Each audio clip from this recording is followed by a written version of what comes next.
It's 67 words long, it's 100 years old, and it changed the course of history for the Middle East and the Jewish people. The Balfour Declaration, the expression of the British government's support for a Jewish home in Palestine, was sent by British Foreign Secretary Arthur Balfour to the second Lord Rothschild. I'm here in Buckinghamshire at Waddesdon Manor to speak with the fourth Lord Rothschild about the Balfour Declaration, what it means for Britain, for the Jewish people and the Rothschild family.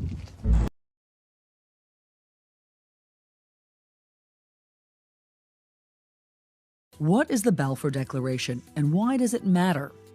On its 100th anniversary, many in the Arab world blame the declaration for the decades-old Israeli-Palestinian conflict. In 1917, British Foreign Secretary Arthur Balfour wrote a letter to Lord Walter Rothschild, one of Britain's most prominent Jewish citizens. Balfour called for the establishment of a national home for the Jewish people within the former Ottoman Empire. At the time, the population of Palestine was less than 10% Jewish, and the declaration accelerated Jewish migration from Europe. In 1948, a UN resolution established the State of Israel, despite opposition from Arab neighbors. By then, the Jewish population had grown more than tenfold. The 1948 Arab-Israeli War followed. Since then, there have been 10 more wars, resulting in 5 million Palestinian refugees and thousands killed on both sides. Israel has occupied the Palestinian territories of the West Bank and Gaza for over 50 years. Today, the population of Arabs and Jews in Israel and the occupied territories is about equal.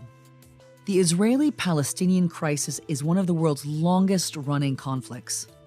100 years after the Balfour Declaration, the conflict remains in urgent need of resolution.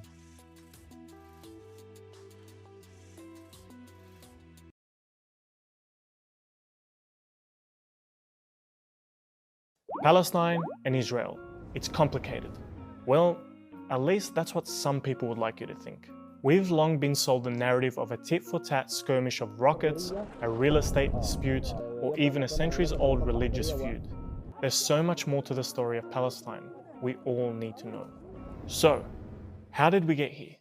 Let's take it back to the beginning. It starts with the end of a world war, Muslims fighting each other, and a promise made by the West only a century ago. So here's how the story begins.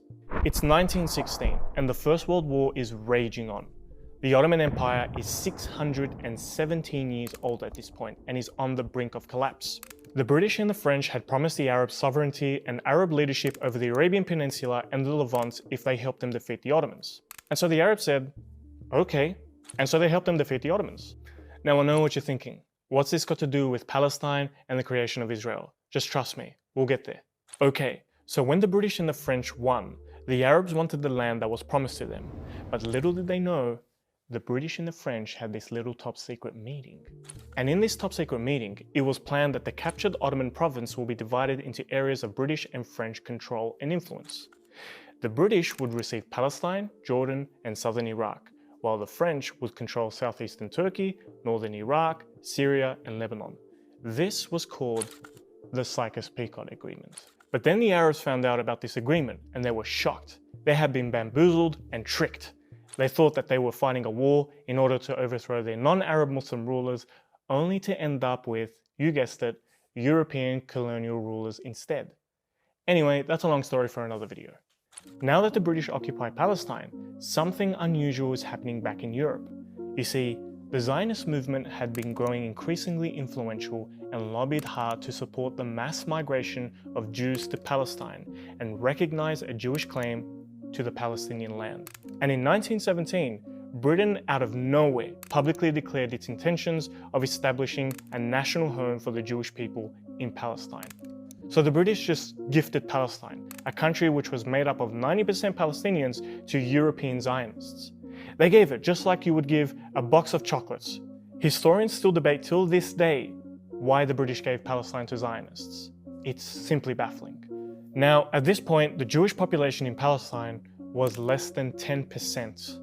So when the British started to facilitate the immigration of European Jews to Palestine from 1922 and 1935, the Jewish population rose to 27%. With the British Mandate in full swing, mass European Jewish immigration meant that more land would be seized and the native Palestinian population grew increasingly worried. The Palestinians would demonstrate their concerns to their British overlords, but they wouldn't have it. European Jewish settlement was on the rise. The British proposed a partition of Palestine and even advised the forceful removal of the Arab population from their homes. And yes, this was their plan to resolve the issue. So the Palestinians naturally rejected this proposal and revolted against the British. The revolts were crushed violently, killing thousands of Palestinians. But the Palestinians wouldn't give up. They would continue their fight for independence, and the British were clearly fed up. So in 1947, the British decided to hand over their responsibility for Palestine to the United Nations. So basically, they just said, "Here, clean our mess." And so the UN proposed this ridiculous proposal again, where Palestine will be partitioned into a Jewish and Arab state. Remember, Jews in Palestine only constituted 1/3 of the population, most of whom arrived from Europe just a few years earlier. Yet, in this proposal, they were allocated 55% of the land. Feeling like they got a bad deal again, the Arabs rejected the proposal, and the Zionists accepted. However, here's the catch. The Zionists didn't agree to the proposed borders, and even campaigned for more land. So they agreed to an Israeli state, but didn't agree to the size of it, so they can just choose it for themselves. By 1948, Zionist militia would storm and capture Palestinian populated villages and cities, leaving thousands of Palestinians homeless and landless. The Zionists wanted to seize and cleanse as much land from Palestine before the British would officially withdraw their forces. And on the same day that they left, the Zionists proclaimed the establishment of the new Israeli state. Overnight, millions of Palestinians lost their country. And what's even more bizarre is that immediately the two superpowers, the United States and the Soviet Union, recognized the new state of Israel. And if it couldn't get any worse, May 15th, 1948 was perhaps one of the darkest days in Palestine's history. They called it the Nakba, or the catastrophe. To lose your country, your identity, and your home just like that is something truly horrifying. But that wasn't enough for those Palestinian men, women, and children. They had to be ethnically cleansed from their lands and driven into near total destruction. See, the creation of the State of Israel didn't just mean that 1.9 million Palestinians were forced out of their homes. Didn't just mean that 78% of historic Palestine had been taken from its natives. Didn't just mean that 530 villages and cities were destroyed and ethnically cleansed. And didn't just mean the killing of 15,000 Palestinians in a series of mass atrocities. It means that it was the start of something even more horrifying for the Palestinian people. It signaled over 70 years of occupation, home demolitions, arbitrary arrests, displacements, Israeli expansion, military checkpoints, construction of walls, discrimination, massacres, and bombing of innocent men, women, and children in their own homes. So no, it's not complicated. The Palestinians are a people who have been oppressed and had their lands taken away from them and have been suffering ever since. This is how the events of the past shape the conditions of today. This is why it is important to remember and reflect our history before it repeats itself again. Because Allah knows we don't need it to happen again in another part of the world. May Allah lift the pain and the struggles from our Palestinian brothers and sisters. Ameen.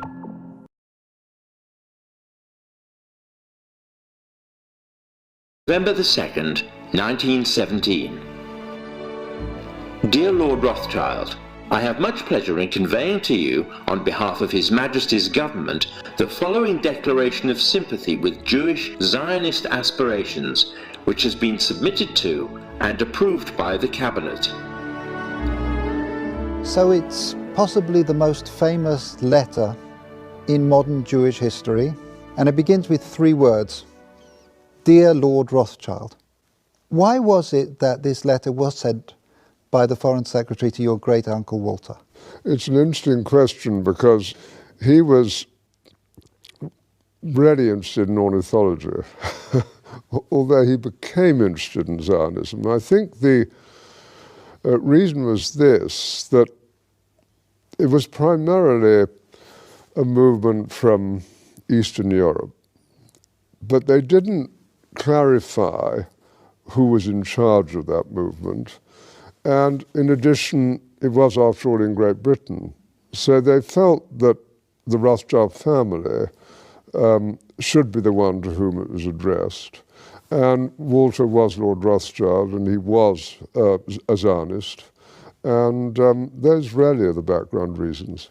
So Walter received the Balfour Declaration, and I have a copy here. And I wonder if I could possibly ask you to read it for us. Yes, indeed. Yeah. I'm going to put on my spectacles to make sure I read it accurately. His Majesty's government view with favour the establishment of Palestine as a national home for the Jewish people, and will use their best endeavours to facilitate the achievement of this object, it being clearly understood that nothing shall be done which may prejudice the civil and religious rights of existing non-Jewish communities in Palestine, or the rights and political status enjoyed by Jews in any other country. I should be grateful if you would bring this declaration to the knowledge of the Zionist Federation. Yours, Arthur Balfour. And here it is, the Balfour Declaration. What do you feel when you see it here? I genuinely feel it's one of the most extraordinary moments in the history of the Jewish people. If you think it took 3,000 years to get to this.